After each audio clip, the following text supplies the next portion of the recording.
Target ALS Foundation is a nonprofit whose mission is to accelerate ALS research into successful clinical trials. Since 2013, the foundation has built an innovative ecosystem for biomedical research that has catalyzed ALS drug discovery through collaborations. Target ALS envisions a world where everyone with ALS lives.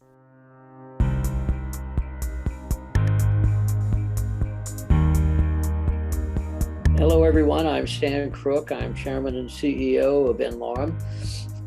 And I'm also your host for the n-Lorem podcast series, which focuses exclusively on the needs of patients with nanorare mutations, which of course is what we do at n-Lorem. And today we're joined by a really interesting and remarkable person that I'm looking forward to chatting with, and it's Dan Doctoroff. Dan, welcome. Thanks so much, Dan. You've been a real inspiration to me, so I'm really thrilled to be here. Well, it's great because it's a mutual admiration society then. Okay, that'll make it easy. Yeah. So Dan, I think we could spend a month or two on your remarkable career and your life, but I won't. I promise. We'll do it faster than that.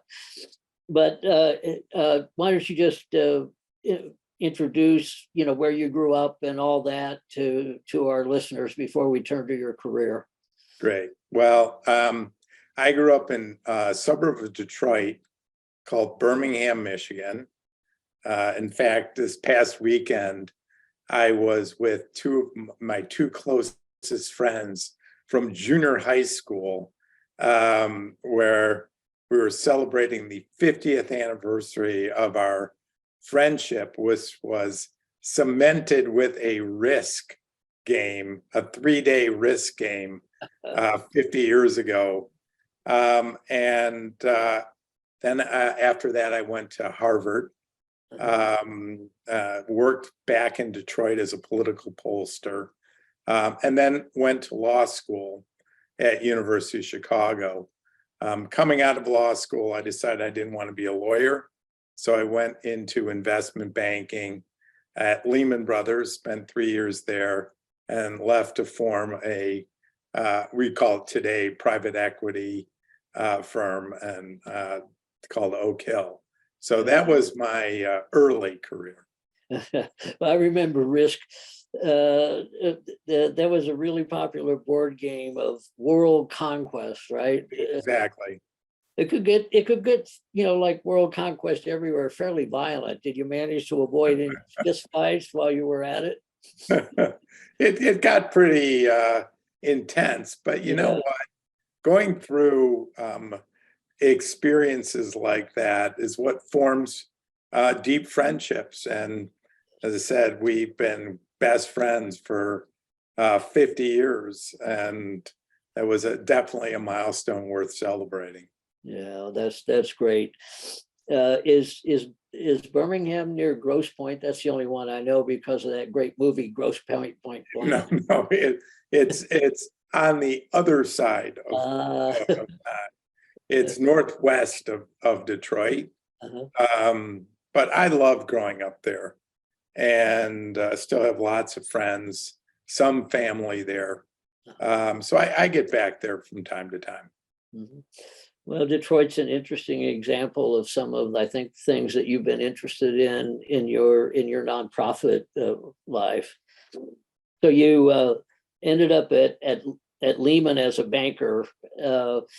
And fortunately for you, you left long before Lehman had the difficulties. Of course, I had a wonderful friend who I credit with starting the biotech industry, really, and that was Fred Frank. I don't know if I worked with Fred, not a lot, but his office was just across the hall from mine, and he was one of the great investment bankers that I certainly ever knew, and some people think of all time.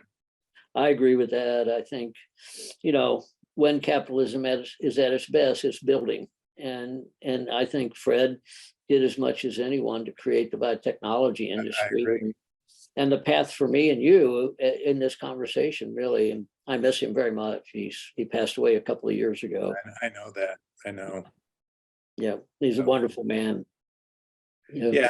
So I went into finance mostly because I wanted to earn enough money to decide to be free to do what I wanted to do, which I didn't know. And then I got a strong sense of that just sort of gradually. In fact, I became very interested in New York City. I went to, it's ironic that it's this week, the World Cup is this week, but back in 1994, I went to the World Cup semifinal game. Was out at the Meadowlands in New Jersey. And somebody dragged me there. I didn't even want to go. It was in July, it was 100 degrees. We took the bus, it took forever. But, I walked into the stadium and it was immediately apparent that it was the most amazing sporting event I'd ever been to.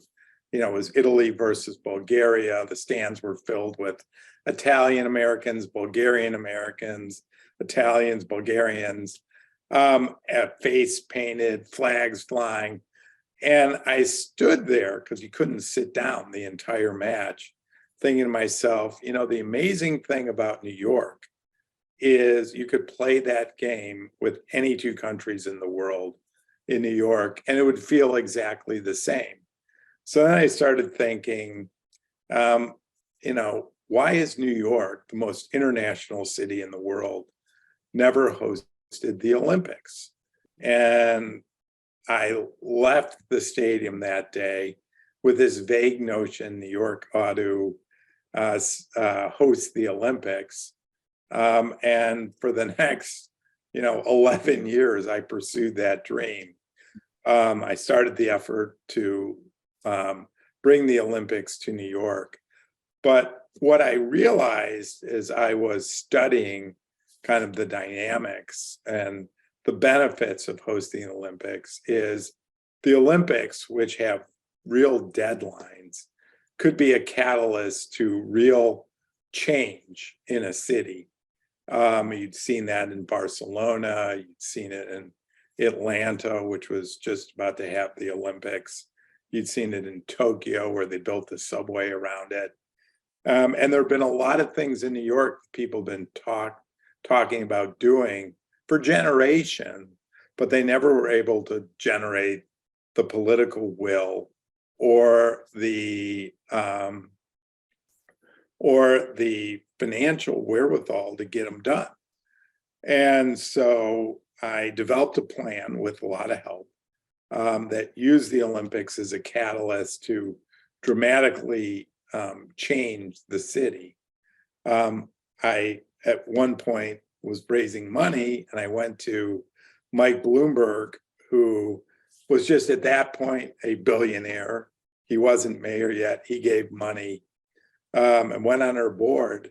And then he ended up running for mayor. And when he ended up running for mayor, when he won, surprisingly, after 9/11, he asked me to be his deputy mayor for economic development and rebuilding, which I did for 6 years. Yeah, that's pretty neat. And then you were actually president of Bloomberg as well, right? I was CEO of Bloomberg L.P. One day we sat in an open room in City Hall, and I pretty much sat behind him. And one day he just turned around and said, "You got a minute?" And I said, "Sure." So we went sort of into a corner, and he said, "How would you think about going over and running Bloomberg, the company?" And I said, "What are you talking about? I've never run a big company. I don't know anything about yours." I knew one person at the company. And he said, "No, I think you'd be really good." So I said the next day, "Let me think about it." The next day I went to him and said, "Okay, I'm prepared to do it. I won't get paid the same thing that I got paid in government, which was $1 a year." And, you know, I then started about 6 weeks later, just in time for the financial crisis. Also was a great experience. I, led the company through the financial crisis. We almost doubled our revenues in 7 years organically. So that was a great experience too. So in all that, if I force you to tell me the 3 things that you learned that were the most important. Well, I think through all of those experiences, the first thing I learned was that to get stuff done, and this is particularly true in government, you need to operate on 2 speeds at the same time. You need to be patient because there's process for everything, but at the same time, you have to operate with a sense of urgency at all times. And it's that combination of those 2 speeds that enable you to get really complicated things done. In government, getting anything done is really difficult. I initiated in my time in government something like 289 separate initiatives, and we did all but a handful of them. So it required a real skill set of, as I said, operating on 2 speeds. A second thing I think which is true for anything is you got to learn to listen. And, for example, when I started at Bloomberg, I knew nothing about the company. I really didn't know anything about the product. I didn't know any of the people. For the first 3 months, I just listened. I think I met with 500 people over those 3 months, and you began to see patterns and come up with solutions. And this is a big company. I think at the time it had 12,000 people in 90 different countries. We were at that point still we were the dominant provider of financial news and data and systems to the securities industry.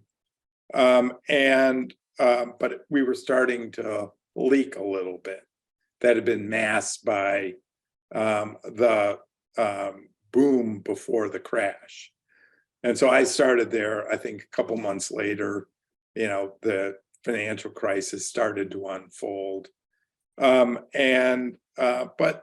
I had a pretty good sense by taking those 3 months to really listen. A third thing was you got to get rid of the dead wood. I met with somebody because I'd never been a CEO of a big company before. And he gave me the advice. It's a guy actually who is the CEO of Uber today. And he said, you really got to show people that you're going to be decisive. And one great way to do that is get rid of the dead wood.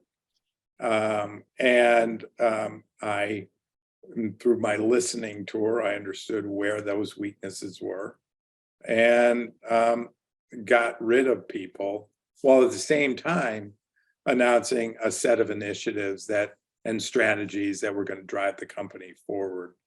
So I think those 3 things are really interesting. It's very interesting to watch, for example, Elon Musk with Twitter today, because I'm sure he feels that he has to change the culture of the company. I fortunately didn't have to do that. I had to adjust it. But changing the culture of anything is incredibly hard. And you got to be pretty dramatic in order to, if you believe that's needed, you got to be pretty dramatic to do it. Yeah.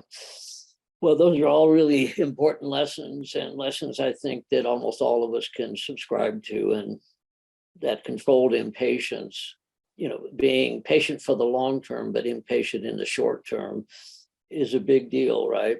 And so those are important and very well said lessons. If you don't act with urgency, particularly in a complex situation, everything just dies of its own weight. So you've got to drive things. Obviously, you have to inspire people to drive them on your behalf if you're the leader. And I think one of the other things that I am proud of is I in all of those situations, I developed great teams. And, I may have been the leader, but at the end of the day, the more you delegate, the more you can do. But you got to delegate to great people as well. Yeah, I think great leaders are sources of positive energy. Correct. Totally. And they leave, the void is there, and it's very apparent that that has that impact. And for sure, you've had a positive impact on all kinds of organizations of all sorts. But now you're facing something that you can't control. Right. You are dealing with something that will destroy you, or could destroy you. Right. And you're a controlling person. I know a lot about controlling people. I'm one. How do you deal with that? Why don't you tell us about your problem and how someone like you tries to contend with a problem that can't be fully managed by yourself? So the problem you're talking about, Avi, is that I was diagnosed about a year ago with ALS. Just a little bit of background. ALS is pretty common in my family. My father died of it. My uncle died of it. They had a first cousin who died of, had the same genetic mutation that they did, but he died of a related disease, frontotemporal degeneration. And so for me, I was vaguely aware that there was a specter hanging over me. I never, because I'm an optimist, I never expected to be diagnosed with ALS, but I was always vaguely aware of it. So when I turned 60, I was really worried about time. I'm 64 now. And for the first time in my life, actually, I went to see a therapist to deal with the issue of time remaining, how I was going to pack more in. He was incredibly helpful in helping, this is before I was diagnosed, think about time. But ultimately, we started to focus on ambition and why it was so ambitious. And without getting into too many of the details, we had an insight, and it related to the relationship between my mother and my father. And, I came to the realization that I was ambitious because I never wanted to disappoint my mother. And once I realized that, and realized, of course, that my mother had died 20 plus years ago, I thought to myself, do I need to be the same way? Well, I never really changed. At that point, I was running a company I started with Google called Sidewalk Labs, which was a really pioneering company focused on urban innovation. So, I thought that at some point I would probably slow down, but not for several years. So to some extent, when the diagnosis occurred, I was semi-prepared for it. And obviously I'd witnessed my father and uncle go through it. My college roommate actually died of ALS. I had an office mate at Lehman Brothers who died of ALS. So I think I was kind of prepared, but you're never actually prepared for this. But something interesting happened to me when I was diagnosed. I stopped thinking about the future. And it wasn't something I tried to do. It just happened. And I've always been someone who's obsesses over the future. I never actually enjoyed an achievement because I was always on to the next thing. But I think my personality as a result actually changed somewhat. I became much more patient. I was not ever patient. I'm sure you've sympathized with that. I became, much more present. I stopped being competitive. I just lived in the moment, started to live in the moment. A good example of that is while I was being diagnosed, my son and daughter-in-law were in the last month of her pregnancy. So I think to myself, God, if I'm diagnosed with ALS, there's probably an 80% chance I won't live to see her turn 5. And that would be just crushing to me once I was diagnosed, once she was born, because I just focused on the future, on today. I never think that way anymore. I just revel in her presence and her development, and I really live day to day. And that is, with one exception that we'll talk about. But that is just a gift, a complete gift. And I don't know why it happened. I think in part it's my optimistic nature stepping in to protect me. But, since I've been diagnosed, and I find this surprising and a little weird, I would say I have not been down.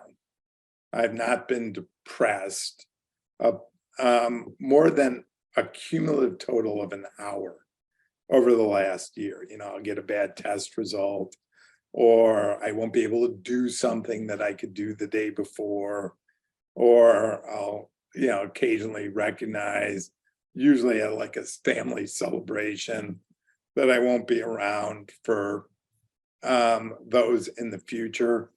But those have lasted like 5 minutes, and then I'm back. And I have been incredibly happy. I think in some ways, I've actually become the best version of myself over that period of time.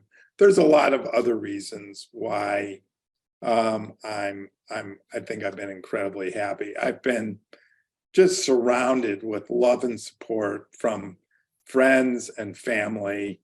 I've I stepped away from the company that I founded and a lot of other activities, so I have more time. So I feel less pressure. I also watched my parents and others go through their illnesses, fatal illnesses, with incredible grace. And I think I, want people to recognize that I'm doing the same. But overall, I said I've been incredibly happy. And the last part of it is I feel like I have a real sense of purpose with the organization that I founded when my uncle died, Target ALS, which has been a major catalyst to accelerating research in ALS into clinical trials. So, I feel like, I've been blessed. I feel like, I look back on my life and I don't have any regrets. I feel like I've just been lucky. I've got a wonderful family. I've been married to my wife for 41 years. We met freshman year in college, and we've gone out. We have 3 wonderful kids who, by the way, live in New York near us. We now have a grandchild. We have another one on the way. I've got tons of friends. I've done career-wise what I wanted to do. I've engaged in outside activities that have fulfilled me. So, I'm a lucky guy, and, that helps too.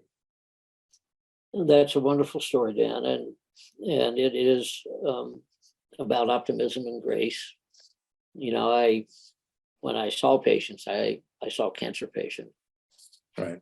And very often I was struck by how facing, perhaps one of the scariest sorts of diagnoses that a person can have, how often they were at their best, how graceful they were. And, I think generally an optimist is an optimist all his life. Yeah, the way you respond to this, I think, is just, it's consistent with your nature, your basic nature. And while I do think I have changed, as I said, to be not focus on the future, be more present and live in the moment. I think just being an optimist is a huge benefit. You bet. I think it's associated with longer and better life, of course. So what's the most frustrating ability you've lost so far? What drives you crazy? Nothing has driven me crazy. I'll be completely honest. Yeah, I mean, some of the physical things are frustrating. So, for example, my major symptom is respiratory. The disease seems to be honing in on my diaphragm, which is responsible for about 80% of breathing function. When I sit down like this, I'm sitting down, I'm fine. I don't have any breathing issues. When I stand or when I walk, especially walk up hills, I guess the pressure on the diaphragm makes it hard to walk. So, I walk with walking sticks. My right hand is very weak. So, I'm learning to be left-handed. And I think one of the things that I've accepted as sort of a fun challenge is adaptation. So, it's hard to cut with a knife and a fork, but I've learned to do things differently. I can't tie my shoes, but you know what? That's not a big problem. I just got shoes without laces. Wear loafers. Yeah, exactly. They also make great shoes that have laces, but you don't have to tie.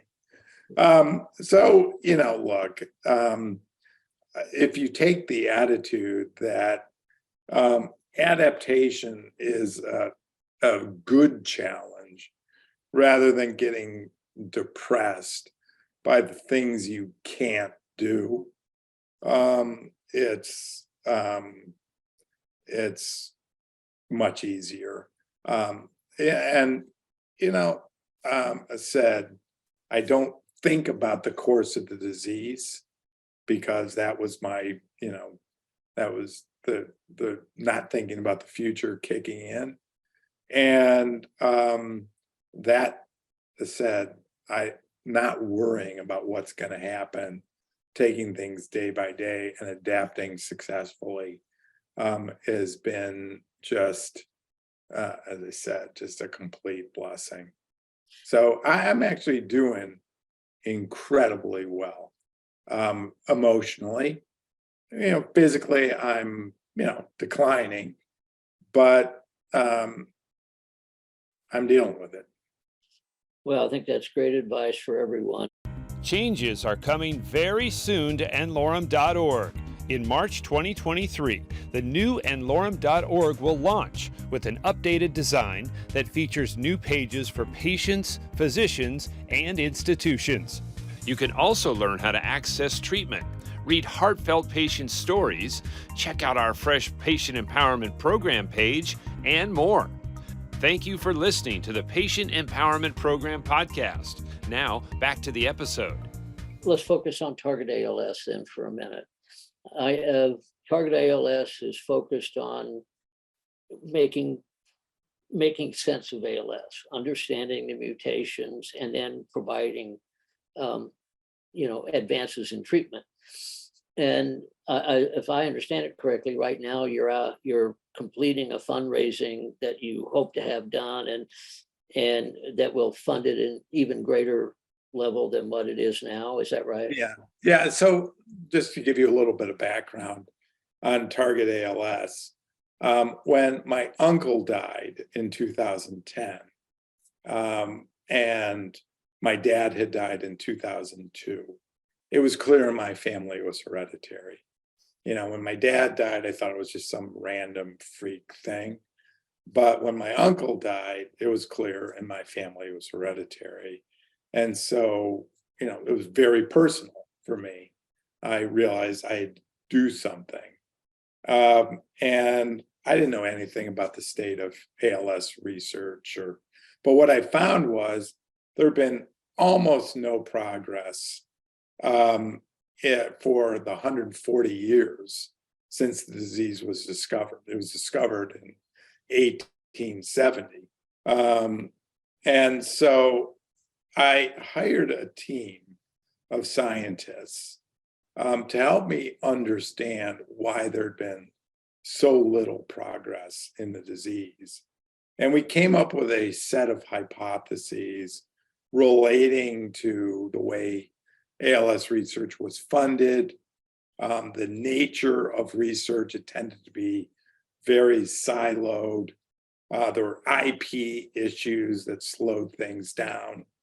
There was almost no common resources that the researchers could draw on to lower the barriers to getting research done or drawing new people into the field. And you know this, there was almost no involvement from biotech, pharma, or venture capital. So we decided to create a nonprofit foundation that would address all of those different problems around sort of solutions to the problems. So what we do is 4 or 5 things. One, we fund consortia of researchers around vexing problems in ALS, including understanding the genetics, the biology, pathways, and potential solutions to them, all with the goal of accelerating research into clinical trials. Second thing we do, we fund a set of core scientific resources that anyone in the world can draw on essentially for free. And those include things like animal models, viral vectors, stem cells, human tissue samples, both longitudinal biofluid samples, as well as post-mortem tissue samples, antigens, a couple others. And those, just over the last several years, have been accessed, I think, on 500 separate projects. Third thing we focus on is getting industry involved. At the end of the day, and you're the greatest expert on this, at the end of the day, you're not going to save anybody's life if you don't have drugs. And it's biotech and pharma that produce the drugs. And for biotech, they need venture capital. So we have prioritized getting industry involved. We do that by engaging them in everything we do. So they've led 50% of the consortia. Very unusual to have industry leading academics, but they are working together. They're 50% of our board. They're 50% we have an independent review committee. So people from industry and people from academia decide every single grant we make. In fact, when we started in 2013, we were involved with, I think, 8 on an ongoing basis, 8 companies or firms. Today, that number is 123, who we are actively involved with, which says something about the progress of the science and the fact that they think ALS can be a profitable area to focus on. We also do other things, including we work with other diseases because we think we can learn from them, and there are common pathways, biology, genetics. So we have a partnership with the Association for Frontotemporal Degeneration. We have a partnership with Gates Ventures and the Alzheimer's Drug Discovery Fund together to look for biomarkers, for example. Because we are pretty egoless as an organization, I think we also have become a hub of the research community, which also gives us the ability to bring all these different constituents together: industry, venture, nonprofits, academia, to focus on industry-wide issues. The biggest one probably is the search for a biomarker today for ALS, or a toolkit of biomarkers for ALS. So, we've built the credibility to actually bring people together as well. So I've been incredibly pleased. I'm not the one doing the work. We have a great team led by our CEO, who Manish Rezangani. And when I was diagnosed, I said, look, my last mission, if you will, is to dramatically scale up Target ALS. So I said, without knowing whether I could do this, that I wanted to raise $250 million for Target ALS. I started in May. I've made great progress, and I think I'll get there. The people I know have been incredibly responsive, and so I got a lot of work to do still, but we've developed a strategy. It's got 7 pillars to it. One of them is to address every single patient, rare forms of ALS. And obviously we have a partnership with you and n-Lorem to do that. There are genetic mutations for ALS. There's 31 genetic mutations that have already discovered. Some have less than 50 patients in the world. And we believe that every single patient should be able to live with this disease. And that's what our mission is. Everybody lives. Yeah. And partnerships with you will help us actually achieve that. That's great. And I think we probably close on our relationship, which really began just this year and was I really don't know for sure how it all got together, but with Neil Schneider at Columbia and Manish and you and then we chatting, and n-Lorem, obviously we're committed treating every patient, irrespective of the mutation or the number of patients. And so, right now I think we're treating together one patient, but that one patient is really an important test. Absolutely. Yeah. And hopefully we will expand that dramatically. We have so much respect for you, what you've done in your pharmaceutical career, but really what you're doing today. You didn't have to do that. But you believe too that everybody deserves hope. And you are providing that. And we want to be incredibly supportive of what n-Lorem and you are doing, because we can't just focus on familiar forms of disease. We need to expand that dramatically to random or sporadic, but also the rare forms of the disease. And we're just really proud to be your partner in this effort. Well, it's mutual. ALS is a terrible disease, and we think that there's some things that we can do to fix some of it, and you're helping us do that. And obviously you and the organization you built are an inspiration to us as well as others. And so, Dana, it's one of the great privileges that I've experienced in a life of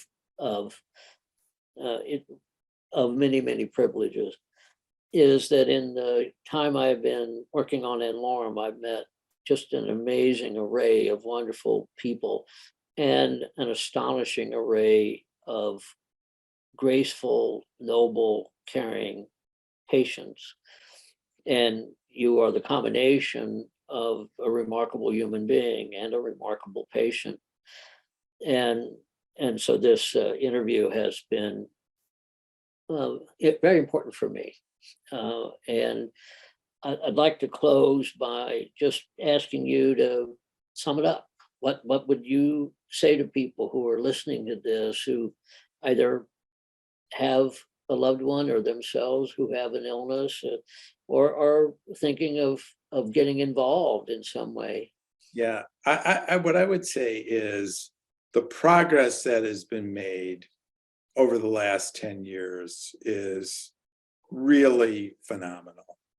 And I think the trajectory for greater progress, and even starting to save over the next several years people's lives or extend them.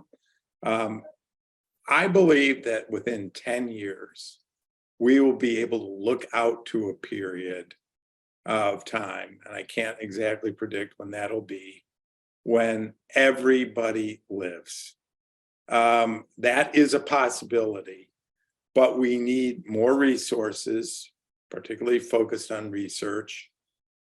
We need greater collaboration, but given the trends, I think that is entirely possible.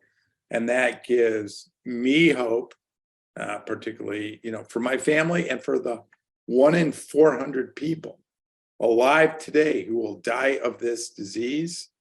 We are going to get there. But we all have to work together. And I think that is beginning to really happen. We've never lived in a moment of such great possibility. I agree with that completely. And we stand on the shoulders of the great people who preceded us. Absolutely, as well. And we look forward to moving much more aggressively with Target ALS and really getting to a bunch of ALS patients, maybe even in Doctoroff. Well, it's been a complete honor to get to know you and work with you. And I agree, the partnership between Target ALS and n-Lorem offers incredible possibilities. So it's really been a thrill to be with you today, but more importantly, build on the relationship that we've got already. Thanks, Dan. Give your grandchild a kiss for me, and we'll talk soon, okay? Bye-bye.